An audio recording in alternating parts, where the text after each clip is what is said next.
I hear you're not well. I expect the journey's upset you. Now, what you need is a good dose of some simple medicine like castor oil. I thought you went to sleep. Now, take my advice, and don't neglect what might turn into an illness. This is Italy. Don't worry about me. I'm just lying here thinking. Well, that's dangerous, too. Now, I should go to bed and get well. I am well. Then why did you send a message saying you were ill? I didn't. Then I have had all the trouble of coming out here for nothing. Yes, but don't you prefer coming out and finding me well than coming out and finding me ill?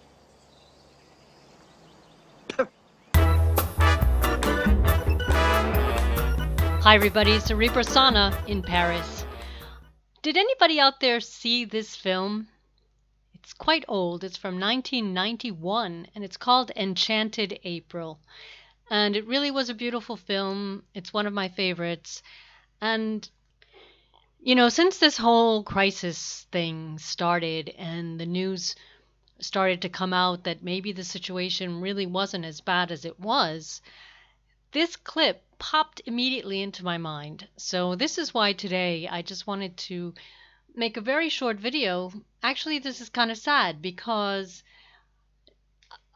one of my oldest friends on the planet just told me today that she no longer wants to see me tomorrow because we don't agree on this. I've got an appointment tomorrow in a city where I used to live, which is where my old friend lives. And we don't get to see each other very often, obviously, because I live in Paris and she doesn't. So whenever I have this appointment in her neighborhood, I always let her know and we get together, and it's always been great. And so we spoke a couple of weeks ago, and obviously what do people talk about these days? We talked about the situation, and I, gave her some information, and she was talking about how disgusting it is to wear a mask, and I sort of tried to tell her that it's not necessarily what you need to be doing, and I just tried to give her some information, and it ended up being quite a nasty conversation, which I was pretty much speechless, to the point that you're hearing on the other side of the phone, hello, hello? And my attitude was like, I know that sometimes we have a different way of looking at the world, but I don't know if you're joking or if you're serious, or I really don't know what to say to that. And so I was sort of walking on eggshells, as they say, and that was, but because I was actually calling her to say, look, I'm going to be down there and I thought we could get together. What do you think? And it would be great, etc., etc., etc. And so we'd left it off that, yeah, we would get together, but we wouldn't necessarily talk about these kinds of things. And that was fine with me. So today I just picked up the phone to just say, what time would suit you tomorrow, just sort of clarify things a little bit further. And the reaction was, oh, gee, I completely forgot. I actually have another appointment with some other people. And, well, I kind of thought that since we don't agree on this, that it would be better if we don't see each other. And again, I was just like speechless. Like, first of all, thanks for letting me know. But oh no, you couldn't let me know because you'd completely forgotten that I was supposed to come and see you tomorrow. I mean, I didn't say anything again because I know I can be, especially when I'm not a happy camper, I can get sarcastic and I don't like to be that way. So I have now taken the stance that I just shut up. Instead of reacting, I will just not say anything, just silence.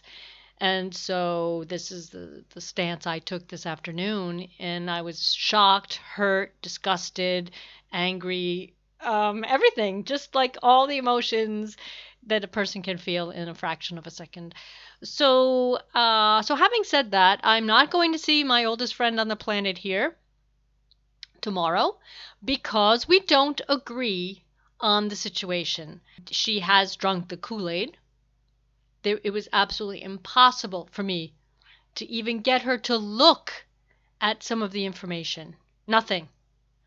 Never got a reply because I'd sent her the information about that class action suit, obviously, that I showed you guys about. and never got a reply. Not even a thanks, I'm not interested, just no reply at all. So this comes on the heel of having essentially my entire family tell me that I'm crazy, that they trust their doctors, that they have their sources for information, and I'm not one of them, and I'm not a doctor. For God's sake, I'm not a doctor. And why should they listen to me? Why should they look at my information?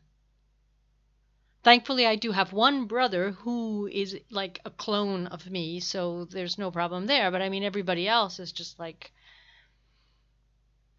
I'm just an oddball, basically. So, to get back to this little clip, I'm just dumbfounded by how people would rather choose to keep all the ugly, horrible information in them than to realize that maybe the situation really isn't as bad as you thought. So the whole point of this clip is she's given people the impression that she's not well. So this older woman comes out and says, "Oh, I hear you're not well." No, I'm fine. I came out here for nothing. And the killer line is, "Well, wouldn't you rather come out here and find out that I'm okay than to come out and find me all sick and in bad shape?" So this is kind of what we're dealing with. And I know that there's a lot of my listeners out there who are probably having similar situations when you try to talk to people.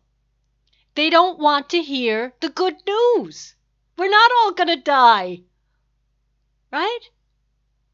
I just don't understand it. So today I'm hurt that this is what's going to happen tomorrow because, I don't see her often and she doesn't want to see me because we do not agree on this. That's what she said. And I almost felt like saying, wow, did you go to the same school as YouTube? Because if you don't agree with YouTube, they just pull your channel. Right? I mean, what kind of world is this? We don't agree. That means we can't even talk about it? You don't even want to look at my information? They won't even look at the information. They won't watch the videos. They won't do anything except cower in fear and make sure they put their mask on, even though it's uncomfortable and it's definitely unpleasant. Yeah, well, you don't need to be wearing it, right?